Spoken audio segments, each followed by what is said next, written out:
My cancer journey, the delays. So, some of you guys know that I had a recent oncology appointment and a recent consultation with my radiologist. And the reason why is the original game plan was chemo, surgeries, radiation. Then it was like, be cancer free for a year and we'll do your reconstruction. You're eligible for reconstruction at that point. Cool. So people know that I finished my chemo, that I got a lot of surgeries done, and I went to go see my oncologist to get that radiology referral. And I had an appointment. I made an appointment. So the next day I would actually see the radiologist. Because everyone kind of knew the game plan and we were all set. So I go and I see my oncologist and he's just like, yeah, about that. Based on the aggressive nature of your cancer and your gene and all the stuff that he tells me every single time I go in there, we're going to have to put you back on chemo. And I'm like, what? Why? And he's like trying to get me into these clinical studies because they'll more closely monitor me. And I'm sitting here like, I know you're a research doctor and you already done told me how rare my cancer is because of several reasons. Like, I know I'm like a cash cow for you if you throw me in a clinical study. The answer is no, I don't want to do it. Then I ended up giving in and saying, yeah, whatever. Then, thank goodness, when I talked to the pharmacist, she was like, no, we're not putting you in that program. And I'm like, basically, because me and her have talked before, and like, honestly, she's the coolest person. She knows. So then I found out that the chemo that I need to go on is going to be for 5.5 months. It's not going to be the injection chemo that I was taking before, like once every 2 weeks. This is going to be an oral chemo that I need to take every 12 hours. And that I have the highest dosage for this drug, and that this drug has all the side effects of regular chemo, and with the addition of that it usually gives people really bad rashes on the palms of their hand and the soles of their feet. And then she told me that I really, before this starts, go get cream, not lotion, cream, because it's thicker with urea in it. And I was like, okay. So me and my mother after this meeting went and looked up what urea was and what creams have it, and we found out it's animal waste, like, you know, like people and animal waste. So I was like, great. Maybe I should have a pee fetish now or something. I don't know. It's kind of like gross. And then if that wasn't a delay enough, like it's 5.5 months of me doing chemo again. So that's depressing before I can do radiation. And then I asked for a copy of my pathology report because I felt like something had my oncologist spooked. Like, why would you guys put me back on chemo and for longer than I was originally on chemo for? And so in the pathology report, they ended up finding a cyst on my ovary, which is not uncommon because I had PCOS. I do say had because I'm not sure that I have PCOS anymore because they took out all of my girly bits. Like I had a full hysterectomy. Yeah. And my oncologist and my primary and my surgeons all know this, but my pathologist, the guy in the back, didn't know. So he found a cyst when they did the hysterectomy and they're biopsying it. He found a cyst on the ovary, on the left ovary, and ended up biopsying it. And it was found out to be a teratoma, which I found out is a tumor. That's gross. Which kind of means that I had ovarian cancer. I don't think they'll call it ovarian cancer. I believe whatever your first cancer diagnosis is, that's always the type of cancer that you have no matter where it shows up. So like I got breast cancer, and if I happen to get cancer in my foot. I believe it's diagnosed as breast cancer in the foot instead of just like foot cancer. You can correct me if I'm wrong, but I believe that's how it works. So I believe it's breast cancer in my ovaries or whatever. But yeah, and that kind of got them spooked because, you know, in most of my scans, they found only the cancer in my breast, but in the biopsy, they found it in my lymph nodes. And then again, after the hysterectomy, they found it in a biopsy of my lady bits. So apparently cancer doesn't show up like on me for some, I don't know. It's a weird thing. Like I don't show up cancer until I guess it's too late. But yeah, so back, I have to tell all you guys I'm not at the halfway show. I was so excited about almost being done and I'm not. And I spent a lot of time kind of crying over it. Like, I know it's just a delay, but I was so excited and so ready to be done with this thing. And then I ended up meeting my radiologist the next day. And I thought I was going to have 5 or 6 weeks of radiation after this fucking chemo's done.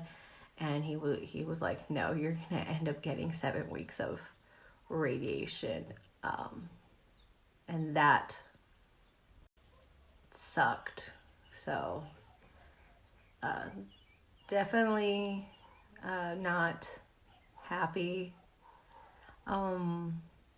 I guess I should be grateful, but I'm just really sad and about all of this right now. I guess the only upside is that I got to show off some of my wigs at the cancer center, and everyone loves my wigs. I've taken a lot of them, and the girls always recognize me because I always have different hair colors. So whenever they see someone with a awkward hair color or hairstyle, they're like, oh, that is Honey. Let's go, like, tell her her wig looks nice. And for the first time ever, my boyfriend has liked my nails. So he liked the neutral colors of them, and I could not be more excited because usually I don't get compliments from him about my nails at all. So that was kind of cool. I also got to go to Hanger, which is a prosthetic clinic. And I don't know if it was like a day for the particular person I had or if she's just naturally very depressive, but she sucked all of my positive energy right out of me. So what happens is they usually, your insurance and any insurance usually pays for 1 or 2 mastectomy bras and sometimes prosthetics to fill those bras. And that is exactly what the program that I'm on does. It will pay for 2 bras and a set of prosthetics. And so I'm looking through these bras that, by the way, there's not a big selection, but I ended up being like, I really like this one. And the first one I chose, she was like, that one rolls. You don't have the body type for that. And I'm like, thanks for calling me fat, like right now. And so I ended up choosing to basically the same bra in different colors, right? And then she's like, all right, let's talk about prosthetics. So the first ones that she recommended were like, I believe they're called asymmetrical, something like that, because I do have, the way that my scar is, I have like tails on the end of my sides. With like, it looks like a little tail with scar tissue. And so avert your eyes because I'm going to show you because I feel like I'm explaining it badly. This area, and then on the other side, this little tail. And she recommended breast forms that have like a little cut out so that when you put them on, it would fit, that tail would fit into it and it wouldn't be so awkward. And I was like, yeah, that sounds great. Like, let's do it. And then she's like, you know what? I thought about it and I changed my mind. We're just going to give you these oval shaped ones so you can turn them around and they fit however you want them to fit. And I was just like, okay. And she just ordered them.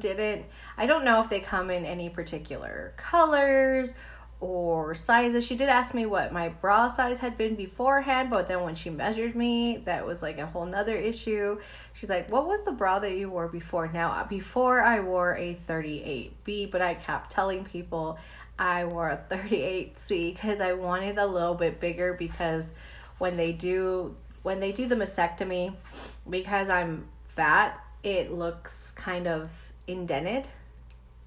So I wanted a little bit more so they would feel like they were B's even though they're C's, because the indent.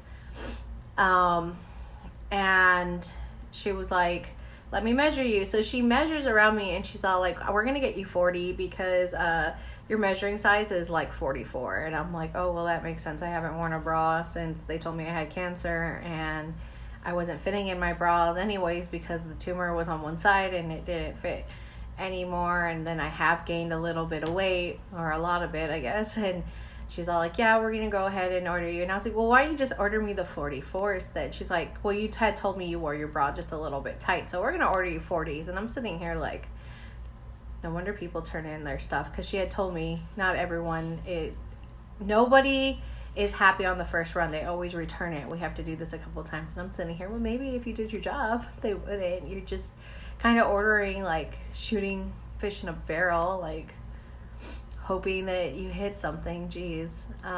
So it was just not a good experience at all. But I am going to go get those things on the 18th of March, I believe is my appointment. So we'll go do that. I told my mom I'm not expecting anything. I'm pretty much expecting to reorder.